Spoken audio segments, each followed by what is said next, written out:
मित्रों नमस्कार। मैं प्रोफेसर ब्रिज किशोर शर्मा। ये मैं आज इसलिए बता रहा हूँ कि आज एक सब्सक्राइबर ने मेरे से कहा, सलाह दी कि सर जब भी आप वीडियो बनाएं तो आप अपना परिचय हर बार दीजिए। मैंने सोचा पहले मैं कई बार दे चुका हूँ, पुराने लोग जानते होंगे, लेकिन उन्होंने मुझे कहा तो मैं प्रोफेसर ब्रिज किशोर शर्मा, जो वर्धमान महावीर खुला विश्वविद्यालय कोटा से सेवानिवृत्त इतिहास का प्रोफेसर रहा हूँ, और मुझे बीके शर्मा के नाम से भी जानते हैं। और मेरे जो मित्र हैं और समकालीन लोग हैं, including my teachers, they also know me by name Pandit ji. So these are my names, this is my introduction. And as far as my area of specialization is concerned, I am deeply interested in modern and contemporary history of India and current affairs also. आज जो मैं बात करना चाह रहा हूँ, जो मेरा एक लगातार सीरीज जैसा चल रहा है कि असिस्टेंट प्रोफेसर के इंटरव्यू में अनेक तरह के प्रश्न पूछे जाते हैं, और मैंने आप लोगों को अपने पिछले वीडियोज में कहा कि आप प्रश्न पूछिए मेरे से, मैं जवाब दूंगा। अब मेरे पास प्रश्न आने लगे हैं, जो प्रश्न आने लगे हैं उनका मैं सोचा कि अब लिख के क्या जवाब दूं, इस पर एक वीडियो बना दूं, उससे अन्य लोगों को भी लाभ होगा। तो इसी को ध्यान में रखते हुए आज का ये वीडियो मैं आपके सामने रख रहा हूं, या अपनी बात आपके सामने रख रहा हूं। एक व्यक्ति ने मेरे से पूछा कि भाई आप जो हैं, ये भी पूछा उन्होंने कि आप कोई पेड गाइडेंस प्रोवाइड करते हैं क्या। तो मेरा जवाब यह है कि मैं कोई पेड जो है गाइडेंस उपलब्ध नहीं करवाता, और ये जो मैं काम कर रहा हूँ एकदम वॉलंटरी है और फ्री ऑफ कॉस्ट है। मैं ही अपना खर्चा करता हूँ, but I am not getting anything out of it. So it's my passion to teach history through this means. Now after retirement I don't have any platform, class or anything. So I chose this media that I should interact with the history lovers through this video. तो उसने पहला प्रश्न ये पूछा मेरे को कि sir आपका जो लेखन है, मेरे ही ऊपर पूछा उसने, आपका जो लेखन है ये किस श्रेणी के अंतर्गत आता है, मतलब किस कैटेगरी में आता है। कैटेगरी मीन्स यहाँ क्या है कि जो इतिहास लेखन की विभिन्न धाराएं हैं, उन धाराओं में आप कहाँ स्टैंड करते हैं, या आप किस तरह से अपनी बात को कहना चाहेंगे। एक सवाल तो उनका ये था। दूसरा ये था कि सर ये मार्क्सिस्ट और सबाल्टर्न जो हिस्ट्री स्ट्रीम्स हैं, इसके बारे में हमें बताइए कि ये किस तरह से हैं और इनका क्या स्टेटस है इंटरनेशनल लेवल पर। तीसरा सवाल उन्होंने ये पूछा कि सर यदि ये पूछा जाए कि राजस्थान के इतिहासकारों के नाम बताएं, या राजस्थान के इतिहास पे जिन इतिहासकारों ने काम किया है, क्या उनमें मैं आपका नाम ले सकता हूं। फिर आगे वो भी कहता है प्लीज करके। तो मुझे बहुत खुशी हुई, क्योंकि I don't think I am a great historian, no, not at all. I am an humble teacher, or say humble student of history, but I have put in a lot of writing works. तो मैं यहाँ ये बताना चाहता हूँ कि मेरा मूल्यांकन तो दूसरे लोग करेंगे कि मैं इतिहासकार हूँ या नहीं, किंतु मैं एक इतिहास का विद्यार्थी हूँ, और जब से इतिहास से जुड़ा हूँ निरंतर रूप से अपना कार्य कर रहा हूँ। अब तक मेरी 16 पुस्तकें प्रकाशित हो चुकी हैं। उन 16 पुस्तकों में मात्र 3 पुस्तक ऐसी हैं जो टेक्स्ट बुक की श्रेणी में आती हैं। बाकी जितनी भी मेरी बुक्स हैं वे सब रिसर्च वर्क्स हैं, रेफरेंस वर्क्स हैं, रिसर्च प्रोजेक्ट्स पर बेस्ड हैं, या रिसर्च आर्टिकल्स पर बेस्ड हैं। तो ज़्यादातर मैंने रिसर्च वर्क ही किया है, एंड ज़्यादातर जो मेरे प्रकाशन है वो अंग्रेजी में ही है, हिंदी में बहुत सीमित है। जैसे मैं आपको थोड़ा संक्षिप्त में बता दूं, मेरी पहली पुस्तक क्या पहली बार जब राइटिंग वर्क किया तो एमफिल का डिसर्टेशन लिखा था, और उसका टॉपिक था मेरा land settlement and the revenue system in the Jaipur state.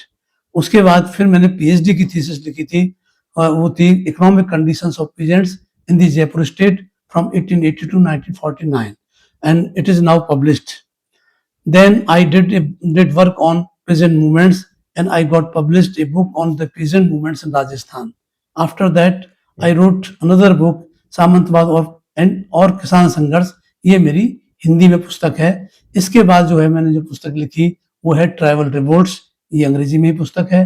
Tribal revolts के आसपास ही मेरी एक किताब हिंदी में आई, आधुनिक राजस्थान का आर्थिक इतिहास, जो रेफरेंस बुक है और रिसर्च बेस्ड है। इसके बाद जो मैंने और काम किए उनमें खास तौर पर mass movements and freedom struggle in Rajasthan. Then जो हिंदी में मेरी किताब बड़ी लोकप्रिय है वो है राजस्थान में किसान और आदिवासी आंदोलन। एक पुस्तक मैंने लिखी, mass movements and freedom struggle in Rajasthan, it's also in English. Then I authored some few more books. One of my book is caste politics in Rajasthan since independence, caste politics in India since independence, a study of Rajasthan. After that, I authored a book, The Rise and Growth of Arya Samaj Movement. After that, I have also got published one more book that is on industrial development and labor movement. In addition of these books, I have also edited a book which is a collection of my own articles, and that is Social Economic Perception in Modern History. This is the title of that book. And in addition to these, I have written, as I told you, I have written 3 books, textbooks, and these are in Hindi. One is समसामयिक भारत, जो 1947 से और 2000 तक का study है, समसामयिक भारत। समसामयिक भारत मेरी हिंदी में पुस्तक है। और इसके अलावा एक मेरी पुस्तक आधुनिक भारत के इतिहास पर है, जिसका टाइटल है भारत का इतिहास 1750 से 1950, और ये राजस्थान हिंदी ग्रंथ अकादमी से प्रकाशित है। मेरी राजस्थान में किसान और आदिवासी आंदोलन भी राजस्थान हिंदी ग्रंथ अकादमी से ही प्रकाशित है। और जो समसामयिक भारत है, ये पंचशील प्रकाशन जयपुर से प्रकाशित है।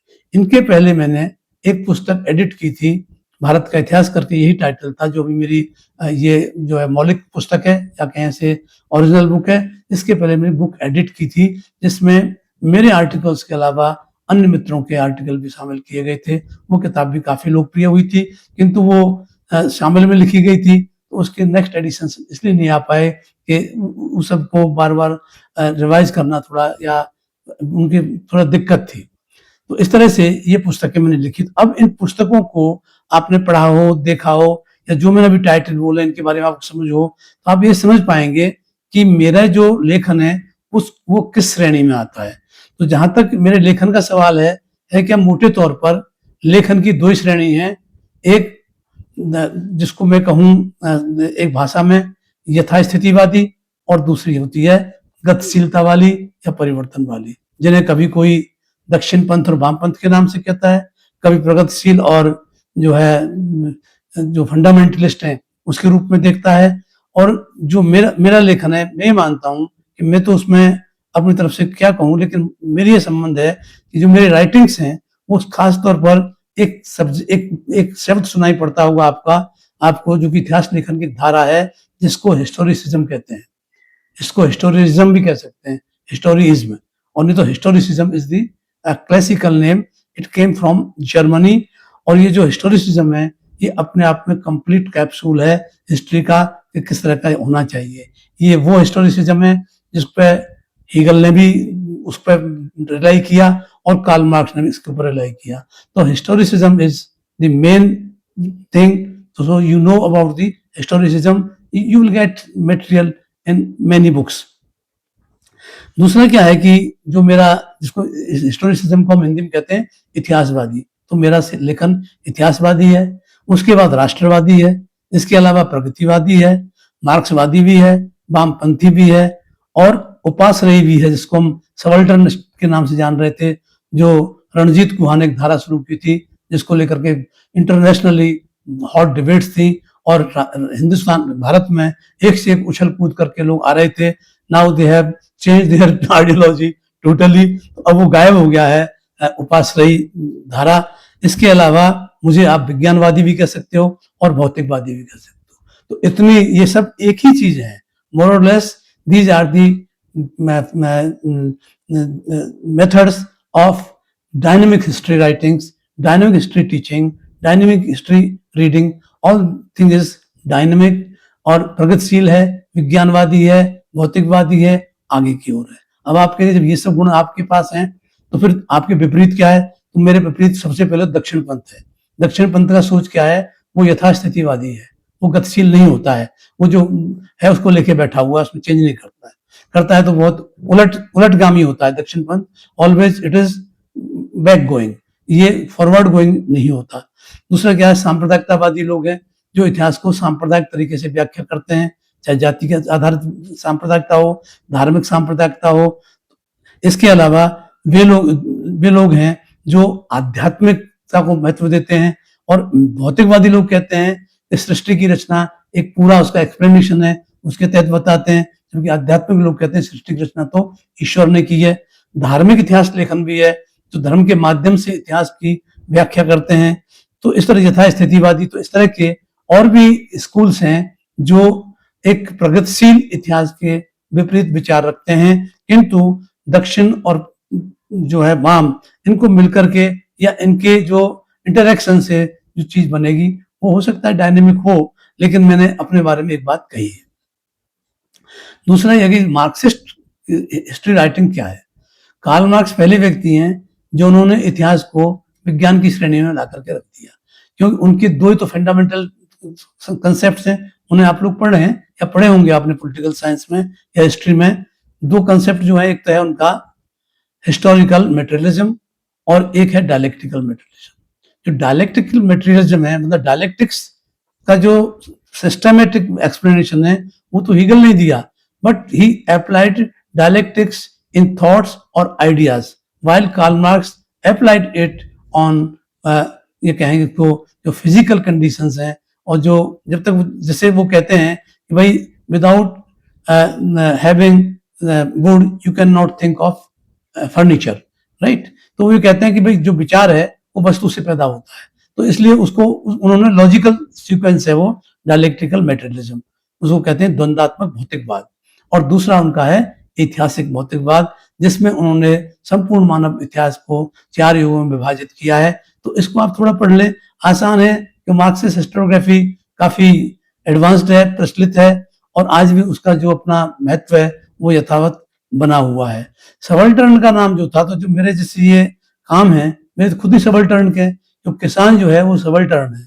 सबल्टर्न मतलब subordinate groups of the society, dominant नहीं, dominant culture, dominant classes, dominant people, वो अलग चीजों पर ध्यान देते हैं। जबकि सबल्टर्न ने कहा इतिहास को नीचे से लो, और नीचे से केवल जान लो, तो जनता के इतिहास में लिखना है, और जनता की संस्कृति, उनकी इकोनॉमी, उनके रीति रिवाज, everything should be included in this subaltern studies. So it was, in fact, in India, it was an advanced stage of Marxism, because the Marxist historian like Ranjit Guha or Sumit Sarkar, they even Gyanendra Pandey, they involved in this activity, and उन्होंने इसको एक अंतरराष्ट्रीय स्तर की विचारधारा बना दिया।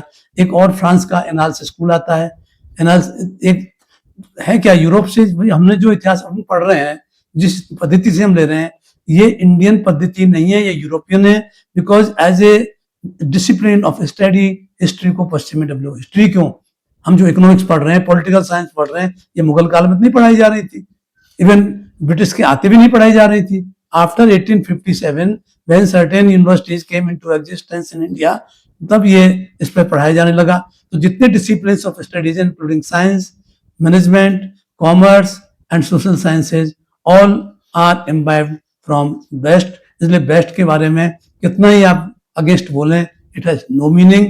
लेकिन मेरी समझ ये है कि नॉलेज किसी की बपौती नहीं होती है, कि नॉलेज यूनिवर्सल होती है, और जो यूनिवर्सल नॉलेज है इट कैन बी टेकन और given, give and take, everything goes normally there, उसमें कोई बुराई नहीं है कि हमने कहाँ से क्या लिया। तो ये पद्धति सब वहां से हुई। अब यूरोप की जो पद्धतियां हैं वो क्या, 18वीं सदी में सबसे अधिक बहस है, जब औद्योगिक क्रांति हो रही है, धर्म सुधार आंदोलन भी हो रहे हैं, और भौगोलिक खोजें भी हो रही हैं, तमाम जो डेवलपमेंट और इनोवेशंस हो रहे हैं, नई नई खोज हो रही है, विज्ञान की खोज हो रही है, मशीन्स की खोज हो रही है। तो 18वीं सेंचुरी जो है, उस समय ये आइडियोलॉजी बनती है, how to teach history, how to write history. और उसमें हम ये पाएंगे कि खासतौर पर ये एक तो इंग्लैंड की एक विचारधारा है, क्योंकि वहां पे एडवांस डेवलपमेंट है। देन अगर हम मध्यकाल का देखें तो वो तो आपका यूनान का है।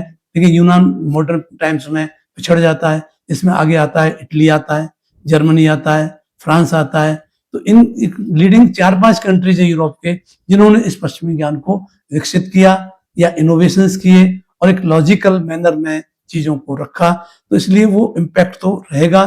तो एक फ्रांस का स्कूल है एनाल्स स्कूल, और एनाल्स स्कूल एक ऐसा है, वो ये कहता है कि one man can not right history, a historian cannot write history. There should be a group of people from various streams, including science, political science, this economics, geography, history, and combinedly a teamwork is the history writing work. तो वो भी एक बड़ा interesting और एक क्या कहें हम उसे प्रगतिशील तरीका है। तो ये करके आज जो सवाल मेरे सामने आए कि भाई सबाल्टर्न स्टडीज और मार्क्सिस्ट को मैंने थोड़ा बता ही दिया, अपने बारे में बता दिया। और मुझे अगर आप इतिहासकार के रूप में कहीं कहते हो तो मुझे तो कोई आपत्ति नहीं है, लेकिन और किसी को आपत्ति हो सकती है, या आप अपना देख लो कहीं मुझे इतिहासकार बनाने से ऐसा ना हो जाए, आप कहीं कोई नुकसान हो जाए। तो जिस तरह की स्थितियां हैं तो nothing can be said, but मेरा कहना यह है कि इतिहासकार को फर्म होना चाहिए और अपनी बात जो उसको समझ में आ जाए उस पर भरोसा करना चाहिए। तो ये करके आज जो बात मैंने की है कि मेरा जो लेखन है वो इतिहास की किस श्रेणी में आता है, वो श्रेणियां मैंने बताई दी। और जहां तक as far as I am concern with ideology, ideologically भी वही की वही बात है, किंतु as far as political parties are concern, I am not member of any political party. I have been never a member of any political party. मैं वही जो कहता हूँ, I believe in historicism. मैं इतिहासवाद में ही विश्वास करता हूँ। अब जो 2 प्रश्न जो मैंने कल रखे थे कल के वीडियो में, अब आगे उन वीडियो में बताऊंगा कि जैसे किसी ने एक प्रश्न पूछा है क्या इतिहास की घटना को बदला जा सकता है, और एक ये लिखा है कि इतिहास और क्यों बदला जाए, और एक ये है कि इतिहास में खलनायक कौन है और वो क्यों है। तो इसका जवाब मैं आगे दूंगा। आगे हो सकता है मैं हिस्ट्री पर बेस्ड अपना वीडियो बनाऊं। अभी तक तो जनरल टाइप बन रहे थे, आज पहली बार जब प्रश्न कुछ ऐसे आए मेरे सामने, वो प्रश्न मैंने आपके सामने रखे हैं। थैंक यू, धन्यवाद, नमस्कार, जय हिंद।